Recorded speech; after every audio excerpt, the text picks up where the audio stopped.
بسم الله الرحمن الرحيم بسم الله الحمد لله والصلاة والسلام على رسول الله وعلى آله وصحبه ومن والاه. அடுத்த ஹதீஸ் وعن عائشة رضي الله تعالى عنها قالت عائشة رضي الله تعالى عنها அவர்கள் அறிவிக்கின்றார்கள் لقد كان رسول الله صلى الله عليه وسلم يصلي الفجر நபி அவர்கள் ஃபஜ்ர் தொழுத நேரம் இவ்வாறு தான் இருந்தது என்பதை எங்களுக்கு எடுத்து காட்டக்கூடிய ஹதீஸ். சொல்லுகின்றார்கள் ரசூலுல்லாஹி ஸல்லல்லாஹு அலைஹி வஸல்லம் அவர்கள் ஃபஜ்ர் தொழக்கூடியவர்களாக இருந்தார்கள். ஃபயஷ்ஹது மஅஹு நிஸா மினல் முஃமினாத், அவர்களுடன் பள்ளியிலே முஃமினான பெண்களும் வந்து ஜமாத்துடன் ஃபஜ்ர் தொழுகையை தொழக்கூடியவர்களாக இருந்தார்கள். ரசூல் ஸல்லல்லாஹு அலைஹி வஸல்லம் அவருடைய காலத்திலே பெண்கள் பள்ளிக்கு வரக்கூடிய ஒரு காலம் இருந்தது.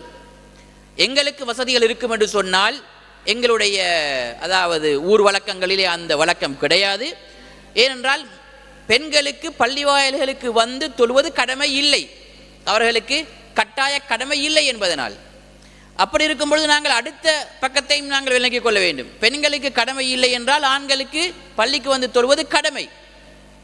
ஆனால் ரசூல் ஸல்லல்லாஹு அலைஹி வஸல்லம் அவருடைய காலத்திலே பெண்கள் பள்ளிக்கு வந்து தொழக்கூடியவர்களாக இருந்தார்கள். அதனால் தான் பள்ளிக்கு வந்து தொழுது ஆயிஷா ரலியல்லாஹு தஆலா அன்ஹா அவர்களும் இந்த ஹதீஸை எங்களுக்கு அறிவிக்கும் பொழுது நபிகளார் ஸல்லல்லாஹு அலைஹி வஸல்லம் அவர்கள் ஃபஜ்ர் தொழக்கூடியவர்களாக இருந்தார்கள். அவர்களுடன் முஃமினான பெண்களும் வந்து தொழுவார்கள். முத்தலஃபிஆத்தின் பிமுரூதிஹின்ன, அவர்களுடைய முந்தானையினால் அவர்கள் தங்களை சுற்றி கட்டியவர்களாக, தங்களுடைய முகங்களை மறைத்து அப்படியே தங்களுடைய உடம்பை மறைத்து சுற்றியவர்களாக வந்து தொழக்கூடியவர்களாக இருப்பார்கள். சும்ம யர்ஜஅன இலா புயூத்திஹின்ன, பின்பு தொழுது முடிந்து அவர்கள் தங்களுடைய வீடுகளுக்கு திரும்பி செல்வார்கள். மா யஅரிஃபுஹுன்ன அஹதுன் மினல் கலஸ், அவர்கள் எவரையும் யாருக்கும் அறிமுகம் கண்டுகொள்ள முடியாது அந்த இருள் சூழ்ந்த நேரமாக இருந்ததன் காரணத்தினால். இப்போ ஆண்கள் சொன்னால் சில வேளை கண்டுகொள்ளலாம் அடையாளம், ஏனென்றால் அவர்கள் முந்தானையால் முகங்களை சுற்றி இருக்க மாட்டார்கள். பெண்கள் முகங்களை சுற்றி இருந்ததனால் நல்ல வெளிச்சம் இருந்தால் தான் தெரிய வரும், இந்த பெண்மணி இவர்தான் என்று தெரிய வரும். ஆனால் ரசூல் ஸல்லல்லாஹு அலைஹி வஸல்லம் அவர்கள் தொழுத நேரம் எப்படி இருந்தது என்றால், ஒருவர் தொழுது முடிந்து குறிப்பாக பெண்கள் அவர்கள் வீடுகளுக்கு திரும்பி செல்லக்கூடிய நேரம் வரைக்கும் அவர்கள் யார் என்று கண்டுகொள்ள முடியாத கலஸ் என்று சொல்லப்படக்கூடிய, அரபியிலே கலஸ் என்று சொன்னால் ஒரு நேரம், அதாவது இருள் சூழ்ந்த நேரத்துக்கு சொல்வார்கள். அதாவது காலையுடைய விடிவெள்ளி, காலையுடைய வெளிச்சம் இரவுடைய அந்த இருளுடன் கலந்திருக்கக்கூடிய ஒரு நேரம், சற்று காலையுடைய வெளிச்சம் வரக்கூடிய நேரம். இந்த நேரத்தில் தான் ரசூலுல்லாஹி ஸல்லல்லாஹு அலைஹி வஸல்லம் அவருடைய சுபஹுடைய தொழுகை நேரம் இருந்தது என்பதாக எங்களுக்கு சுபஹுடைய தொழுகை நேரத்தை பற்றி இந்த ஹதீஸ் எங்களுக்கு எடுத்து காட்டுகின்றது. அடுத்த ஹதீஸ் وعن جابر بن عبد الله رضي الله تعالى عنه قال, ஜாபிர் ரலியல்லாஹு தஆலா அன்ஹு அறிவிக்கக்கூடிய ஹதீஸ், கான நபியு ஸல்லல்லாஹு அலைஹி வஸல்லம் யுஸல்லி الظهر بالهاجرة, நபி அவர்கள் தொழுகையை ஹாஜிரா என்று சொல்லப்படக்கூடிய நேரத்திலே தொழக்கூடியவர்களாக இருந்தார்கள். இதெல்லாம் அரபியிலே ஒவ்வொரு நேரத்திற்கு பயன்படுத்தப்பட்ட அதாவது சொற்கள். நாங்களும் சொல்லுவோம் விடியற்காலை என்று சொல்லுவோம், அதே போன்று நடுநிசி என்று சொல்லுவோம், அதே போன்று நடுப்பகல் என்று சொல்லுவோம், மாலை வேலை என்று சொல்லுவோம், காலை என்று சொல்லுவோம், மத்தியானம் என்று சொல்லுவோம். இப்படி நிறைய சொற்கள் இருக்கின்றது மொழியிலே.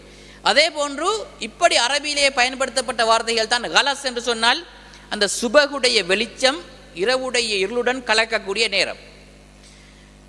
லுகருடைய நேரத்துக்கு சொல்வார்கள் ஹாஜிரா என்று சொல்லி. ஹாஜிரா என்றால் சரியாக சூரியன் நடுநிசியிலிருந்து சாயக்கூடிய, அதாவது சூரியன் வந்து பட்டப்பகல் நடுவானிலிருந்து மேற்கு பக்கமாக சாயக்கூடிய நேரத்திற்குத்தான் ஹாஜிரா என்று சொல்வார்கள். அதற்கு ஏன் ஹாஜிரா என்று பெயர் வைத்தார்கள் என்று சொன்னால், அந்த நேரத்திலே மிகவும் சூரியன் வெப்பமாக இருக்கும், சரியான சூடாக இருக்கும். அந்த வேளையிலே யாரும் தங்களுடைய வேலைகளை வெளியிலே செய்வது கிடையாது. தொழிலாளர்கள், வெளியிலே வேலை செய்யக்கூடியவர்கள் தங்களுடைய வேலைகளை விட்டுவிடக்கூடிய நேரம், விட்டுவிட்டு சற்று நிழலின் பால் அவர்கள் வரக்கூடிய நேரம் தான் ஹாஜிரா. சொல்கின்றார்கள் ரசூல் ஸல்லல்லாஹு அலைஹி வஸல்லம் அவர்கள் துஹர் தொழுகையை ஹாஜிரா என்ற நேரத்தில் தொழுவார்கள். வல் அஸ்ர, அஸ்ரை தொழுவார்கள். வஷம்சு நக்கியா, அவர்கள் அஸ்ரை தொழும் பொழுது சூரியன் திட்ட தெளிவாக விளங்கக்கூடிய நேரம், அதாவது சூரியனுடைய வெப்பம் சற்று குறைந்திருக்கும் என்றாலும் மறைந்திருக்காது. நன்றாக என்ன மறையாமல் சூரியன் இருக்கக்கூடிய நேரம் தான் அஸ்ருடைய நேரம். வல் மக்ரிப இதா வஜபத், மக்ரிபை தொழுவார்கள் சூரியன் கீழே விழக்கூடிய நேரத்திலே. அதாவது என்ன மக்ரிப் என்றாலே அதனுடைய அரபி சொற்றொடருக்கான அர்த்தம் சூரிய அஸ்தமனம். என்ன செய்யும் சூரியன் மறையக்கூடிய நேரத்தில், இதா சகத்தத் சூரியன் கீழே விழக்கூடிய நேரத்திலே அவர்கள் தொழுவார்கள். வல் இஷா அஹ்யானன் வ அஹ்யானன், இஷாவை பொறுத்தவரையிலே இரண்டு விதமாக ரசூல் ஸல்லல்லாஹு அலைஹி வஸல்லம் அவர்கள் தொழுதிருக்கின்றார்கள். சில வேளை இப்படி, சில வேளை அப்படி, அஹ்யானன் வ அஹ்யானன் என்று இரண்டு நேரங்களையும் சொல்கின்றார்கள். அதாவது வ இதா ரஆஹும் இஜ்தமஉ, ரசூல் ஸல்லல்லாஹு அலைஹி வஸல்லம் அவர்கள் இஷாவுடைய நேரம் தெரியும், அதாவது நன்றாகவே இருள் சூழ்ந்து விடும் என்று சொன்னால் அதுதான் இஷாவுடைய நேரம். அத்தமா என்று சொல்வார்கள் அதற்கு அரபியிலே. இப்படி இருள் ஃபுல்லாகவே சூழ்ந்த நேரத்தில் ரசூல் ஸல்லல்லாஹு அலைஹி வஸல்லம் அவர்கள் அந்த நேரத்திற்கு பாங்கொலிக்கப்பட்டு பள்ளியிலே பார்ப்பார்கள். மக்கள் அநேகமாக ஒன்று கூடியிருந்தால் இஷாவை தொழுவிப்பார்கள். அதாவது சொல்லப்படுகின்றது வ இதா ரஆஹும் இஜ்தமஉ, அனைவரும் வந்திருந்தால் அஜ்ஜல அவசரப்படுத்தி தொழுவார்கள். வ இதா ரஆஹும் அப்தஉ, சில வேளை அவர்கள் வருவதிலே தாமதம் ஏற்பட்டிருந்தால் அஹ்ஹர பிற்படுத்தியும் இஷாவை நபிகளார் ஸல்லல்லாஹு அலைஹி வஸல்லம் அவர்கள் தொழுதிருக்கின்றார்கள் என்பதாக இஷாவுடைய நேரத்தை பற்றி வருகின்றது. இஷாவுடைய நேரத்தை பற்றி இன்னும் நிறைய ஹதீஸ்கள் வருகின்றது, நாங்கள் பின்னால் பார்ப்போம். நபிகளார் ஸல்லல்லாஹு அலைஹி வஸல்லம் ஹதீஸிலே சொல்லும் பொழுது ஒரு முறை பின்னால் ஒரு ஹதீஸ் வரும், உமர் ரலியல்லாஹு தஆலா அன்ஹுடைய ஹதீஸ். மிகவுமே நேரத்தை பிற்படுத்தி இஷாவை தொழுதார்கள்.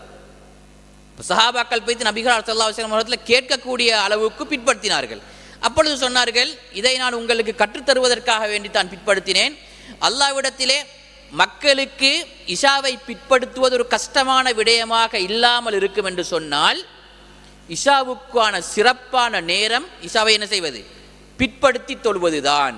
ஆனால் மக்களுக்கு கஷ்டம், வேலை செய்துவிட்டு கஷ்டத்தில் இருக்கக்கூடிய மக்கள் நிறைய இருப்பார்கள், தூங்க வேண்டிய நேரம் இருக்கும், தேவை இருக்கும். ஆகவே அதனால் தான் இஷாவுடைய ஆரம்ப நேரத்திலேயே இஷா தொழுவிக்கப்படுகின்றது என்பதை ரசூலுல்லாஹி ஸல்லல்லாஹு அலைஹி வஸல்லம் அவர்கள் சஹாபாக்களுக்கு எடுத்து கூறியிருக்கின்றார்கள். அடுத்தது வஸ்ஸுபஹ், சுபகை பொறுத்தவரையிலே கான நபியு ஸல்லல்லாஹு அலைஹி வஸல்லம் யுஸல்லீஹா பிகலஸ், அதே மாதிரி வருகின்றது. ரசூல் ஸல்லல்லாஹு அலைஹி வஸல்லம் அவர்கள் சுபகை கலஸுடைய நேரத்திலே, அதாவது விடியற்காலையுடைய வெளிச்சம் இரவுடைய இருளுடன் கலக்கக்கூடிய நேரத்திலே நபிகளார் ஸல்லல்லாஹு அலைஹி வஸல்லம் அவர்கள் தொழுதிருக்கின்றார்கள் என்பதாக இந்த ஹதீஸிலே 5 தொழுகை நேரங்களையும் பற்றி எங்களுக்கு தெளிவாக எடுத்து சொல்லப்படுகின்றது.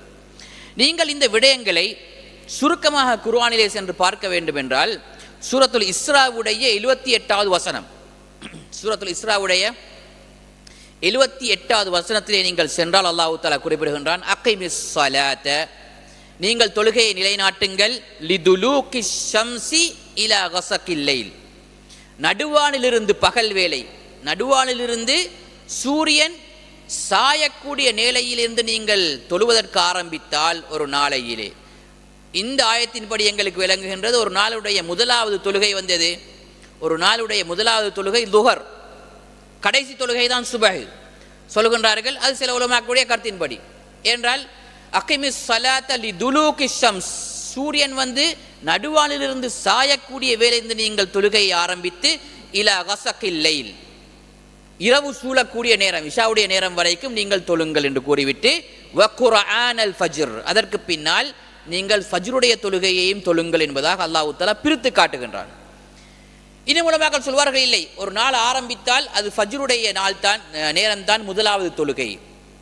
இப்படி எதை பார்த்தாலும் இந்த ஆயத்திலே அல்லாஹ் தஆலா இந்த 5 தொழுகைகளையும் சுருக்கமாக தன்னுடைய வார்த்தையிலே அல்லாஹ் தஆலா எடுத்து கூறுகின்றான்.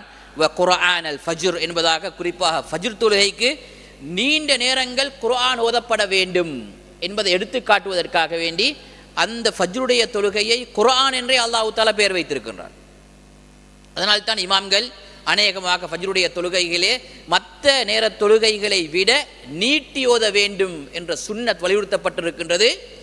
குர்ஆன் அல் ஃபஜ்ர், ஃபஜ்ருக்கு அல் குர்ஆன் என்பதாக அல்லாஹ் தஆலா அல் குர்ஆனை ஓதக்கூடிய நேரம் என்று சொல்லியிருப்பதன் காரணத்தினால். இன்னும் அல்லாஹ் தஆலா குறிப்பிடுகின்றான், வேறு எந்த தொழுகையையும் பேர் சொல்லாத அல்லாஹ் தஆலா ஃபஜ்ருடைய தொழுகையை மாத்திரம் இந்த ஆயத்திலே சொல்லிவிட்டு இன்ன குர்ஆனல் ஃபஜ்ரி கான மஷ்ஹூதா, இந்த ஃபஜ்ருடைய தொழுகை அனைவரும் ஆஜராகக்கூடிய நேரமாக இருக்கின்றது, அனைவருக்கும் தெரிந்த எல்லோரும் வரக்கூடிய நேரமாக இருக்கின்றது என்பதாக அல்லாஹ் தஆலா மஷ்ஹூத் என்பதாக குறிப்பிடுகின்றார். அப்போ உலமாக்கள் இதற்கு தஃப்சீர் சொல்வார்கள், மலக்குமார்கள் சந்திக்கக்கூடிய நேரங்களில் ஒரு முக்கியமான நேரமாக இந்த ஃபஜ்ருடைய தொழுகையுடைய நேரம் இருக்கின்றது. இரவுடைய மலக்குமார்கள் அவர்களுடைய வேலைகளை பகல் வேளையிலே இந்த உலகத்திலே சஞ்சரிக்கக்கூடிய மலக்குமார்களிடத்திலே கொடுத்துவிட்டு திரும்பக்கூடிய நேரம், மலக்குமார்கள் சந்திக்கக்கூடிய நேரம் ஃபஜ்ருடைய நேரம் என்பதாக அல்லாஹ் தஆலா இந்த குர்ஆன் வசனத்திலே கூறியிருப்பதை நாங்கள் பார்க்கலாம்.